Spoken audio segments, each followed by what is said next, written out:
Welcome back to the panel discussion, Moving Agency Applications to the Cloud with Platform as a Service, sponsored by Red Hat and Carahsoft on federalnewsradio.com and 1500 AM. Our guests today are Frank Konechny, the Chief Technology Officer in the Air Force's Office of Information Dominance and Chief Information Officer, Daniel Massey, a Program Manager in the Cybersecurity Division of the Homeland Security Department's Science and Technology Directorate, and Joel Jackson, the Director of Middleware and Cloud Sales at Red Hat Federal. Now, gentlemen, before break, we were talking a little bit about what the security side, apps rationalization, how you guys are going about it. But one big issue that I think comes up time and again is you have all these legacy apps. Frank, I think you said something to the effect of 7,000 or 700. No, only 4,000. Oh, only 4,000. 5,000. I was trying to give you more. So, but still, maybe more. Maybe more. You may not have discovered them yet. But at the same time, that's a huge number of legacy apps that are all, hopefully many of them are mission sensitive, so you can't just turn them on, turn them off, move them without considering it. What considerations are you guys taking when you're taking those legacy apps and starting to look at, are they cloud ready? Well, part of the inventory is to determine which are the interconnection points to each of those apps, because we are very concerned about moving an app into any environment and not knowing what its inputs and outputs were. And for some of the bigger apps, the ERPs, for instance, there's over 100 interfaces that have to be taken care of. Now, some of these interfaces are sitting obviously in legacy systems in various places in DoD, as opposed to being in any cloud state that we have to convert to. Now, we convert a lot of things between XML, of course. But as we go farther, I think we're going to do more XML conversions and try to use that as the middleware conversion environment as opposed to anything else. As we progress down the path, we're going to see more and more of collapsing and communication and figuring out a better way of doing this. But again, the security piece is very important, especially if we're breaching across multiple data centers, and to take the data from one place and moving to another, and it feeds into the bigger systems. When you talk about the connections, are you basically, is it a wire diagram? And I know that's a nasty term when it comes to EA and stuff like that, but are you saying here's the ERP at the center and here's the 100 connections to it? Like, how do you? Roughly, yes. Yeah. That's how you actually draw it. However, when you actually do it on a network topology, it's like totally different. Okay, that's going to take us way down a path that's going to be too in depth. Let me turn to Daniel from Homeland Security Department. You're looking at it from a different perspective when it comes to legacy apps in the cloud. You're looking at it from more of a research development perspective. What considerations do you have when you're making that move? So yeah, that's a great question. I mean, so we are coming in from the R&D side, and so our mission is to help the operational agencies and the operational components identify the places for collaboration, identify what we can scale down, help raise some awareness on you may not have thought of this application in terms of threats. Like Frank was saying, those have to be prime in our mind in terms of what's the security considerations. And so we're working with the R&D community to connect them with the operational end of DHS and other federal components to make sure that they get the right solutions in there. And that's actually a very interesting problem, connecting especially the open source developers with the federal procurement process and the federal agencies. And a big part of our mission is helping get past those barriers, because there's some very different groups that, when you get the successful engagement, and as you guys know, there's tremendous successful engagement, it can save money, it can produce more secure, more agile results, but there's a lot of hurdles at the beginning, because you're coming from two communities that have a hard time, that initially can have a hard time speaking to each other. And so we try to play a big role in helping those bridges form and get those in there. When you talk about the connection of legacy and to cloud, what's the biggest challenge you're seeing? Let's start from a security perspective first, and Joel, I'm going to turn to you as from a more broader perspective. Are you seeing that it's the old security versus the new security? And I'm using that, and we'll use air quotes if people could see that. A little bit. I mean, I think it's more the question of, so some of the legacy stuff really didn't have much of a security consideration, or more often assumed a very different operational environment, right? And so now we're changing to, it's becoming more integrated with the newer apps, and in the newer pieces, my personal view is they're much more security conscious. One of our biggest challenges bridging that legacy gap is some of the lack of security that was built into some of the earlier products and some of the earlier apps, and how do you make that leap? Because you can't simply throw away the functionality, right? We don't want to be the security folks, and I've been guilty of this at times myself, but you don't want to be. We can build these great secure systems that don't address the mission, don't actually work, but they're perfectly secure. Right. I think that's just turning it off, right? Exactly. Perfectly secure. Yeah, exactly. I mean, so you can really, you shut the data center down entirely, unplug all the cords, and hey, but even then, the extreme security folks are still going to claim, well, you're not quite at zero because there's latent. But so the challenge here is, especially for the legacy guys, how do you build this? How do you build this in, and how do you adapt the right level of security so that you're meeting the mission with a reasonable sense of risk and knowing what that risk is? And I think a lot of what you're talking about is that old adage about bolting on security that we just hear a lot. You can't bolt it on. You got to build it in from the beginning. So these older legacy apps probably had a lot of bolted on, and then this newer platform as a service. Whereas, as Frank was describing, the Java or the .NET, they understood the security piece on the front end, and mashing those two together is probably one of the more difficult challenges. And I think that is one of the main challenges, and that's what I think the researchers we fund. That's probably the largest issue they run into, and it is this combination of the bolted-on security, and in fact, it's a little worse than that, because it's then bolted on multiple times, right? So we start with an application that okay, we didn't have the initial security, we bolted on security for this kind of environment. It's changed to a new environment, more cloud, more, and then do you unbolt some of the old security? Do you bolt new security on top of the old bolts? And plus it has to talk to this new Agile app and mobility and all those things. And on the positive side, I will say that there's a lot of opportunity as new services come out to really build security in from the beginning, and I think in some sense a lot of this migration and a lot of this refactoring gives you the opportunity to put that in better from the beginning. And if you do that right, you can become more secure, more agile, and more cost effective. Let me turn to Joel. We hit the security pretty hard.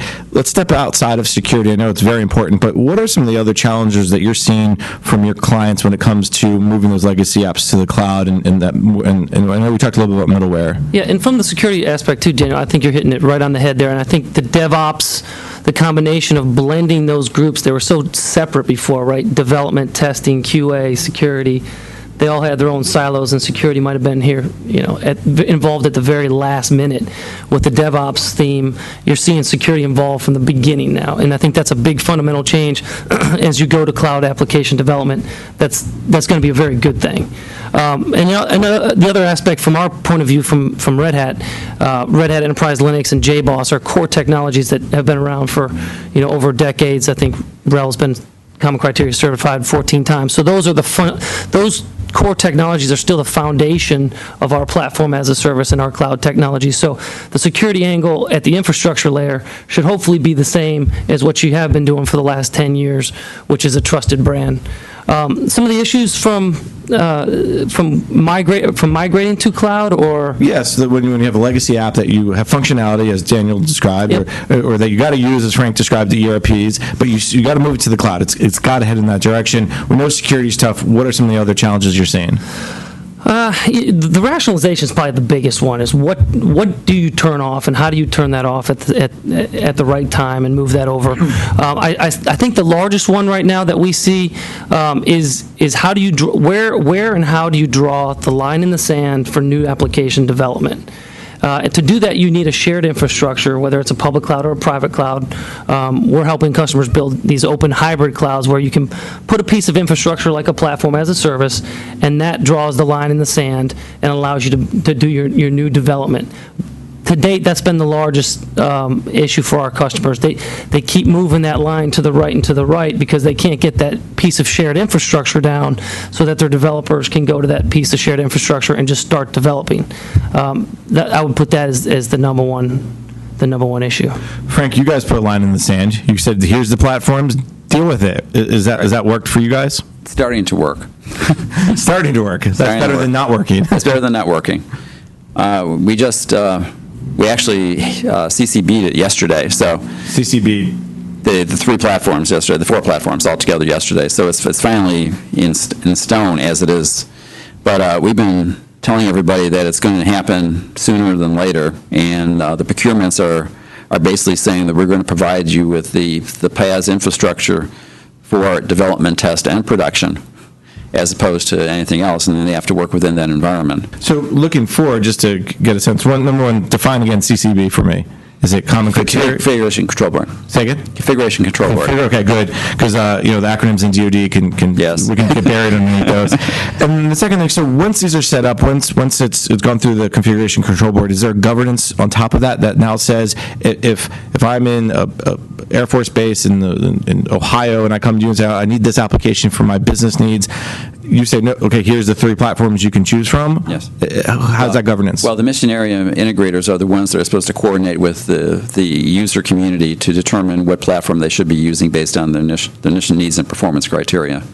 And that's the governance going to happen, because you can't go any farther than to the mission area integrators without saying, I have a new app or I have to modernize or whatever. That's their job, is to figure this out and to work with the portfolio managers to make sure they have the money to get the job done. Because one of the most interesting conversations I heard over the last month or two is all around shadow IT. And I know it's a kind of a different subject, but where people say, well, my CIO is not giving me what I need, so I'll kind of buy it on my credit card, or I'll go through a procurement differently, and the CIO never knows about it. And it sounds to me like you guys, you may not be calling it shadow IT, but that is part of what this whole process is trying to address, is we just need to know what's out there from a cyber perspective, from a standards perspective. Is that part of this long-term end result? Yes, as we do the inventory, we were finding applications that, of course, we didn't really know were out there, as well as data centers and a data center is a dubious term, because it could be a closet as opposed to, it could be under a person's desk with the definition of data center. And we're finding those, and as we categorize them, put them into the mission areas, either we have to do something with it or we have to cut their funding. I would love to know how that works with the cut the funding part. We'll try that. The toughest part, exactly. But that's what you got to, I mean, you're at that point where you have to, if you don't understand what the app is, then it's, first of all, it's a security risk, because you don't know what it is. So you have to get rid of the authority to operate, rescind that. Right. And the only way you can really do that is you cut the box off from communicating on the network. That you can do then, as well as, look at the portfolio and say, I'm going to move the money around until you tell me what it is, and we have to justify, that it actually meets mission requirements and everything else.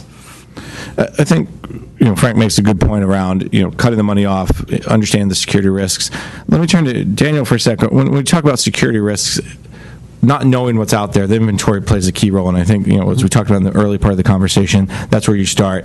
Is there a way, from a cyber perspective, is there research and development that's happening that you know of, or that's something the Homeland Security Department is looking at to help with that inventory from a cyber perspective?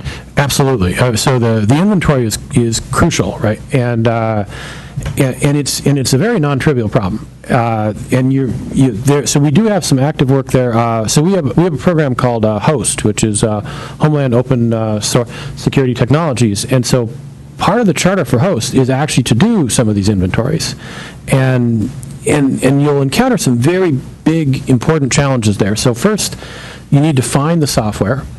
Then you'll find these pieces that you did not expect, right? These various apps, these various components you just did not expect to be running. But at that point, you can't simply turn them off. There have been several examples where you're like, this should never have been on the network, or this should never have been on the system. We better take it off. And it turns out that was actually critical to the functioning of the system. So we're definitely funding work in that area. We're trying to work with the components and the agencies to help solve those problems. And a big piece of that work is not just finding what's out there, but then once you find it, determining what its role is. And we've discovered some, I think the people we funded have discovered some very interesting results. What they've come in and they've said to the people they've been working with, we didn't know that was there. We didn't know we depended on that.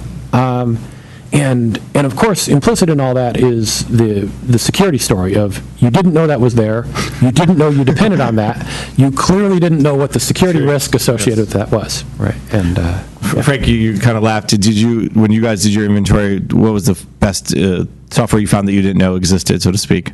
Oh, I can't tell what it is, but we actually had we found a lot of software that we didn't know we had.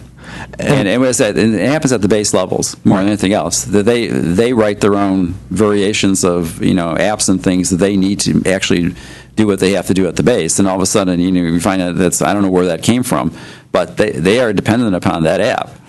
Did it make your security folks' hair go on end, and did they? Oh yeah, we keep going back and forth. Didn't the CNA support this or not? Has it been registered accordingly? Who is doing what? Yes, we go through the whole 9 yards now of going through down that process.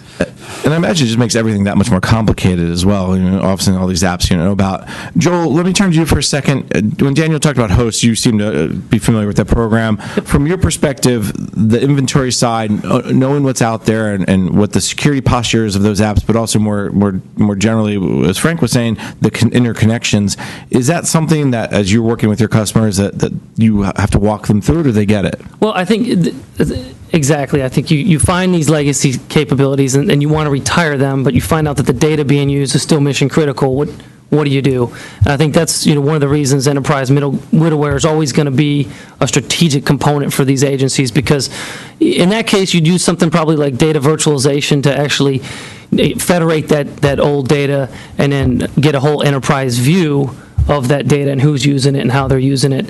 And those are the tools that we would walk a customer through for sure. But you're right, you can't just turn off the system. And we run into probably 3 or 4 customers, I would say a quarter, that are doing exactly what Daniel's talking about right there. Which I think is the whole key to apps rationalization, understanding what you have, the inventory, and then making decisions around it. All right, let's take a quick break. You're listening to the panel discussion, Moving Agency Applications to the Cloud with Platform as a Service, sponsored by Red Hat and Carahsoft on federalnewsradio.com and 1500 AM.